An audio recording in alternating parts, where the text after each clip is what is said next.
Hey guys, this is Rolandinator with DE Media, and I'm joined by Goose. also known as Ben. Goose. And I have a question. I know you weren't here for all of it, but I've asked quite a few people, why would you run 100 Smash tournaments? Why would anybody do that? It's a really good question. You have to be slightly deranged, I think, and a little messed up in the head. You also got to really love it, like have a passion for it. And also, I think, be seeing the kind of results and fruits of your labor. So in terms of starting as something small and it growing from a grassroots kind of scene and seeing all the people come in and just realize that your event is really like making a difference in the scene. So I think that especially has probably been the driving force. It's so many people's, my included, first ever Smash tournament. What have been kind of the fruits of these 100 tournaments? Because now that we're kind of closing the door, there's clearly some kind of, we had to have done something, right? What kind of happened? I mean, I wouldn't be a TO without them. I wouldn't be, all the stuff I've done, which not to say anything about me or anything, but just like me and other TOs, a lot of us came into the scene by going to an event. And then Chris let us be pool captains and gave us a taste of what it's like to be in the driver's seat. And because of being a pool captain, I literally was like, I think maybe I could do this at a larger scale. And a couple months after my first pool captaining, I was like, I did basement tier the first time. So it's just like, it's the inception of a lot of people's TO careers and then a lot of players. That's just how they got into the scene. So in terms of doing something right, it was like a training ground for TOs, and it was just a meeting place where, brand new players, O2ers, and like the top echelon of talent would all like come together.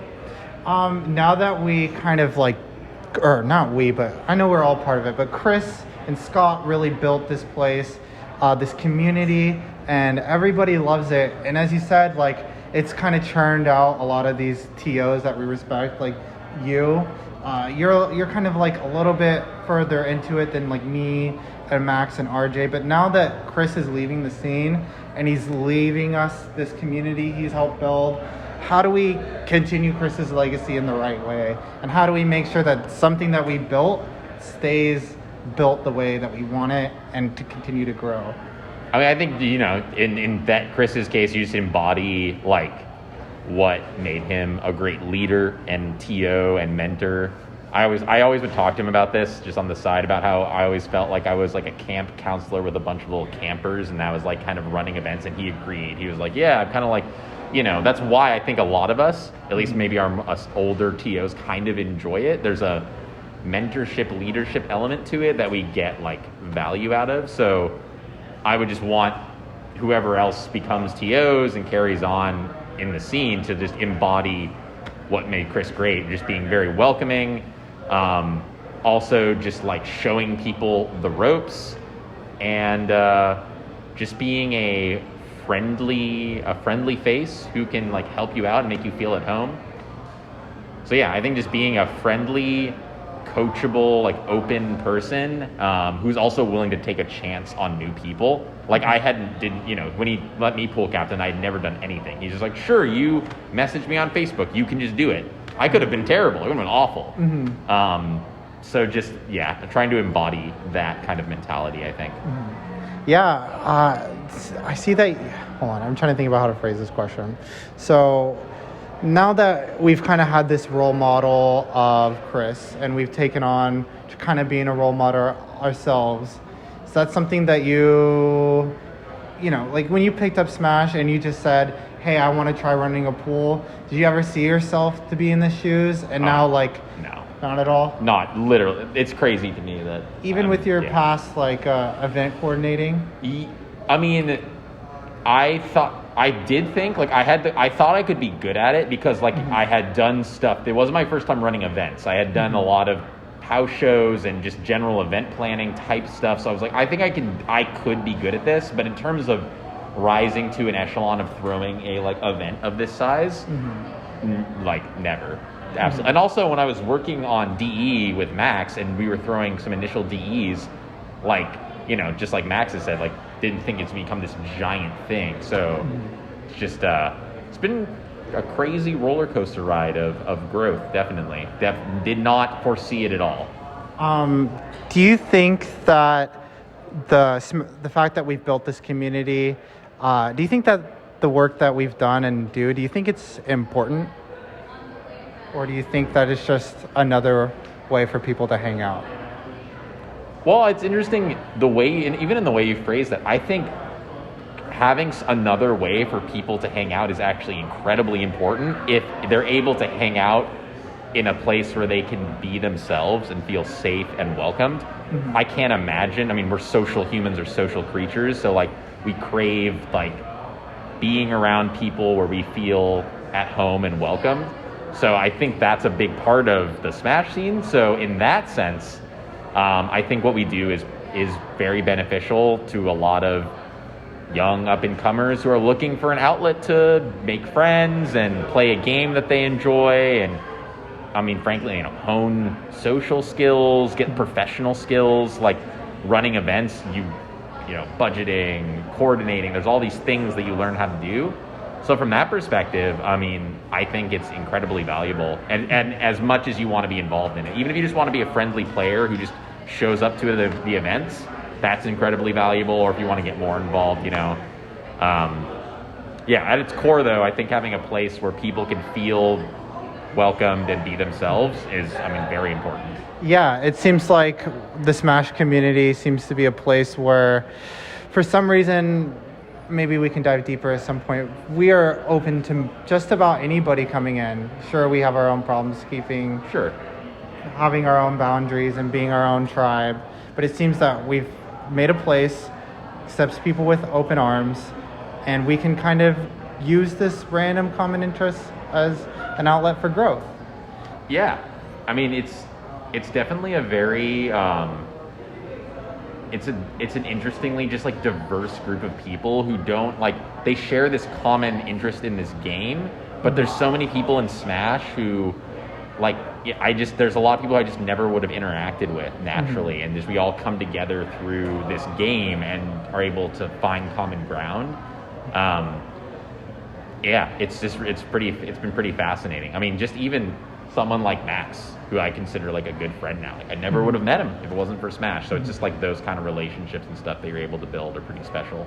Yeah, I think we're pretty lucky because I can't think of much other hobbies that one could have where you have a consistent, a regular social outing you can go to and even use that to translate that into other things. Because yeah, you could join a volleyball club or a chess club, but how many of those are, you know, actively growing into 300 person events? Like how many, like not everyone has that kind of thing. I think we're really lucky and it seems like we get what we put out.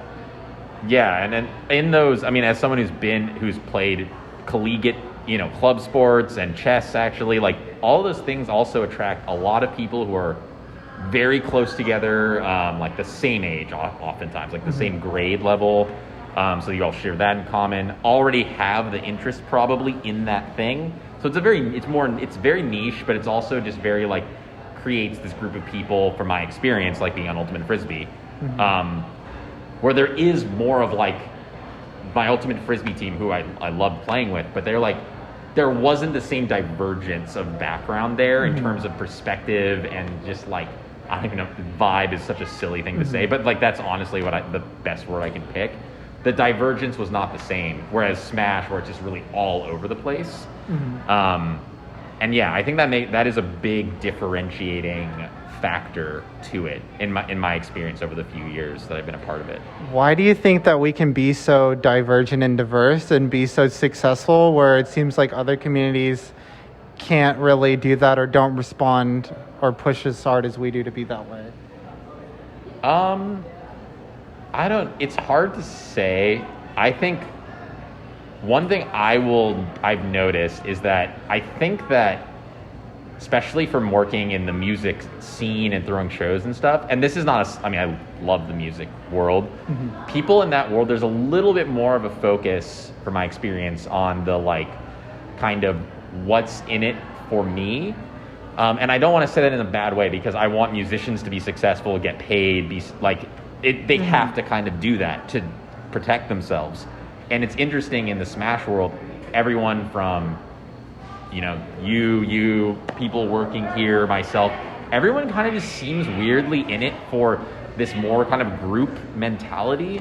Like there are people who are like in it for themselves to a degree, but the selflessness from the organizing staff and from players who will just step up to do stuff and be helpful is like pretty incredible to me. Like it's just a lot of people who just don't seem to care about what's in it for them. Mm-hmm. A really good example is I was working on an event and talking to a young organizer who's been really successful doing fundraising, and I was telling him like, hey, you should I would encourage you to kind of protect yourself. You can raise tens of thousands of dollars for an event.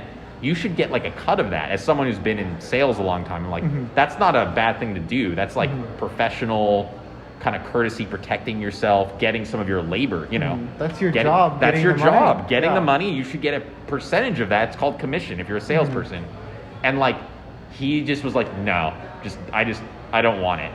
Just he refused. It's just the idea of it, mm-hmm. which is just I can understand that. It was just kind of crazy to me. It's just he literally had just been doing all this work and just he's this is a passion to me.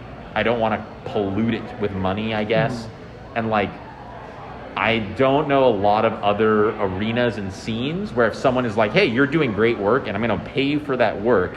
It's not charity or anything. You're getting paid for the labor you're putting in. Mm-hmm. Most people would happily accept that. Mm-hmm. And